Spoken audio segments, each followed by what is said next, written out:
Hello my dear students, मैं commerce वाले गुरुजी। हम कर रहे हैं क्लास 11th की अकाउंटेंसी। उसके अंदर चल रहा हमारा चैप्टर नंबर फर्स्ट, और उसके हम उस अकाउंटिंग की जो इंट्रोडक्शन है, यानी कि अकाउंटिंग का जो बेसिक टर्म्स है वो हम कर रहे हैं। और अभी हम पॉइंट नंबर 13 तक पहुंच चुके हैं। और पॉइंट नंबर 13 जो है वो हमें बताता है कि आज हम करेंगे डिस्काउंट क्या होता है। तो ये इंपॉर्टेंट है क्योंकि आगे जो न्यूमेरिकल चैप्टर्स आएंगे उससे इसका रिलेशन डायरेक्ट है, और उसके बाद में ये कभी पीछा भी नहीं छोड़ेगा डिस्काउंट आपका। ओके, और इसके अलावा हम बात करेंगे फिर वाउचर्स की। ओके, तो ये लेक्चर बड़ा इंटरेस्टिंग है और आपके बड़ा काम का है। तो सबसे पहला काम अभी लाइक कर दो, दूसरा काम शेयर कर दो। मैं आपकी हेल्प कर रहा हूँ, आप दूसरों की हेल्प कर दो। फिर हम पढ़ते हैं, ठीक है। तो डिस्काउंट आपने सुना होगा डिस्काउंट के बारे में बहुत।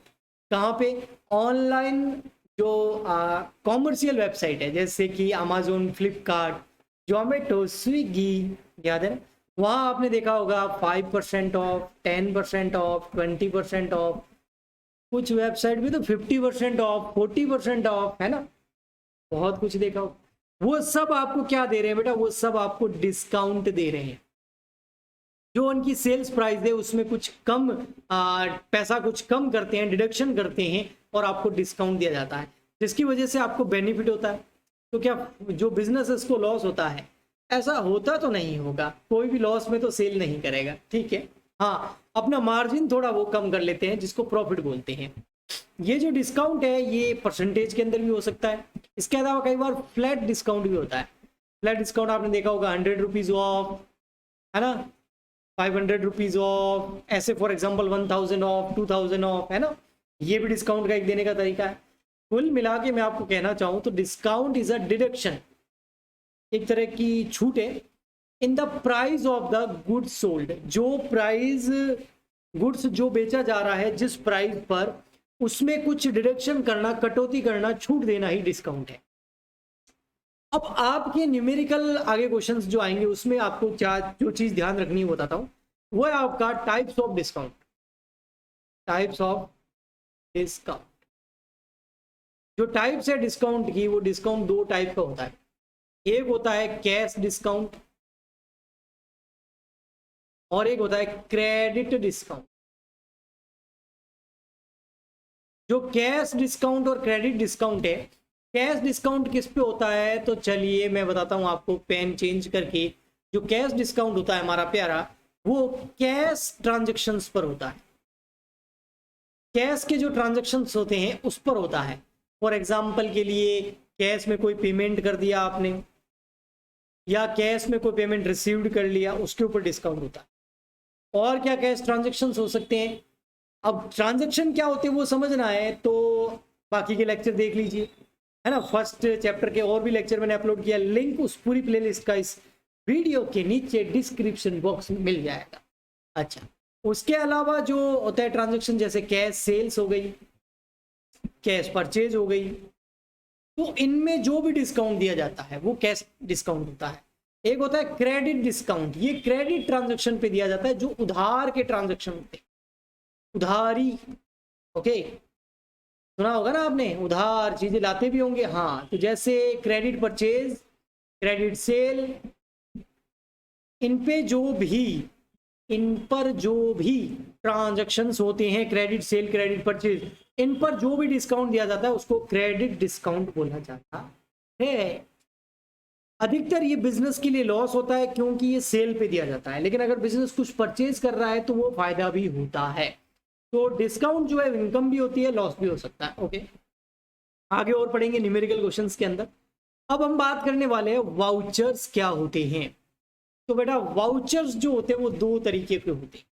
हर चीज दो तरीके की होती है। क्या वाउचर्स दो तरीके के होते हैं? सर कौन से तरीके हैं, आप हमें बताइए।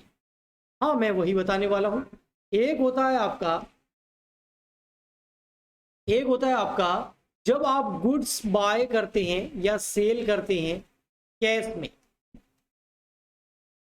हाथों हाथ बेचा, पैसे ला भैया, या खरीदा तो पैसे दिए हमने। ओके, तो बाय और कैश, बाय और सेल दोनों कैश के अंदर होता है। तो उस जो वाउचर होता है ना, उसको हम बोलते हैं कैश मीमो। कौन सा मीमो है ये? कैश मीमो बोला जाता है। बढ़िया, ठीक है। एक और वाउचर होता है, वो होता है बाय एंड सेल पर, बट कौन सी बाय और सेल? क्रेडिट। अगर उधार बाय करते हैं, उधार सेल करते हैं, तो उसके ऊपर जो वाउचर, उसके ऊपर जो बिल, वाउचर का मतलब यार बिल से ही है। बहुत सारे आप बिल लेते होंगे जब भी कुछ परचेज करते हैं, सेल करते हैं, तो बिल तो होता ही है ना। और ये बिल क्या काम आता है? हमारा एविडेंस होता है, ट्रांजैक्शन को रिकॉर्ड करने में काम आता है। इसके बिल के बेस पे हम आगे जनरल एंट्रीज करेंगे। ओके, तो वो जो वाउचर होता है, जो उधार हमने बाय या सेल किया है, उसका जो वाउचर होता है उसको बोलते हैं बेटा इनवॉइस। कौन सी वॉइस? इनवॉइस। कौन सी वॉइस? इनवॉइस। ठीक। तो जो भी बिल होता है, जब भी हम कुछ परचेज करते हैं या सामने वाला दुकानदार हमको सेल करता है, तो हम बिल लेके आते हैं ना, वो बिल की बात कर रहा हूँ। अगर आपने कैश में पेमेंट किया तो वो आप कैश मीमो है, उसको कैश मीमो बोला जाता है। और अगर क्रेडिट में ट्रांजेक्शन हुआ है, आपने उधार लेके आए हैं, तो वो जो आपके बिल है हाथ में, उसको इनवॉइस बोला जाता है। ये दोनों ही वाउचर है। ओके, समझ में आ गया? इनके कुछ मैं आपको बता देता हूँ। क्या बताऊंगा? ये रहे कैश मीमो या कैश वाउचर, ऐसा होता है, इसको कैश मीमो भी बोलते हैं। कैश मीमो, जब भी कैश वाउचर लिखा हो या कैश मेमो लिखा हो ना, समझ जाना नकद है, रोकड़ा, पकड़ाया, खत्म मामला। ओके, और ये ऐसा होता है, ठीक है। और जो क्रेडिट वाउचर दिखे आपको, तो समझ लेना भैया उधारी चल रही है, और इसको क्या बोलते हैं हम? इनवॉइस। आया समझ में? अगर आया है ना समझ में, तो लाइक करो, शेयर करो, सब्सक्राइब करो। और अगर लाइव पढ़ना है मेरे साथ में फुल डिटेल के अंदर, बहुत बढ़िया मजा, मतलब समझ जाओ मेरी फीलिंग्स। अगर बेसिक कॉन्सेप्ट को क्लियर करना हो तो आ जाइए हमारी ऐप पर, क्योंकि हम भी दे रहे हैं आपको डिस्काउंट अप टू 30%। ऐप का लिंक इस वीडियो के नीचे डिस्क्रिप्शन बॉक्स में मिल जाएगा। ऐप का नाम है कॉमर्स वाले गुरुजी, प्ले स्टोर में मिल जाएगी, जाके डाउनलोड करो, इंस्टॉल करो। और लाइव पढ़ना चाहते हैं डिटेल के अंदर, वहां आ जाओ। रिकॉर्डेड वीडियो देखना चाहते हैं हेल्प के हिसाब से, तो इस यूट्यूब चैनल को सब्सक्राइब करो और यहाँ पर बने रहे। हम मिलते हैं नेक्स्ट वीडियो में, तब तक के लिए गुड बाय, थैंक यू।